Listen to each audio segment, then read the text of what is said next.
Hello বন্ধুরা, রাধে রাধে।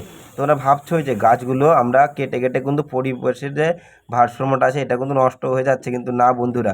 তোমরা যে এই যে গাছগুলো দেখতে পাচ্ছ যে কেটে কেটে গাড়ি দিয়ে টানা হচ্ছে, এই গাছগুলো কাটারও কিন্তু মানে আছে। আর এই যে তোমরা দেখতে পাচ্ছ এই কাকুটা কিন্তু পিস করে দিচ্ছিল এদেরকে, এরা কিন্তু গাড়িতে লোড দিচ্ছিল। দেখতে পাচ্ছ কত বড় গাড়ি, কিন্তু এই গাড়িতে ফুল লোড হবে। এই কাকুটা কিন্তু আমাকে গাছগুলো কেটে দিচ্ছিল, গাছ কাটা কিন্তু আমাদের কাজ নয়, এরা কেটে দিচ্ছিল আর আমি কিন্তু গিয়ে পাতাগুলো ছেটে দিচ্ছি। ঠিক আছে, যেহেতু শাটারিং কাজ বাদ দিছি আমি, ঠিক আছে, আজ গাছের কাজে করছি এখন গাছের কাজে, কারণ আমরা গরিব ভাই। গাছের কাজ করলে একটু পয়সা বেশি দেয়, কারণ যেখানে শাটারিং কাজ করতাম আমরা 1000 টাকা করে হাজিরা দিতে, এখানে 1500 টাকা করে হাজিরা দিচ্ছে ভাই। যেহেতু অনেক কষ্ট ভাই, শরীর ঘেমে যায় এই গাছে, মানে গাছগুলো ফেলানোর পরে যে কাটতে যায় না, অনেক কষ্ট হয়, চারিদিকে গাছ পড়ে থাকে আর আমরা গিয়ে এইগুলো মাথাগুলো কিন্তু ছেটে দিচ্ছি ভাই। ঠিক আছে, তোমরা দেখতে পাচ্ছ অনেক কষ্ট ভাই, অনেক কষ্ট। আর জল খেতে গেলে ভাই অনেক দূর যেতে হয় ভাই, উপরে উঠতে ইচ্ছা করে না।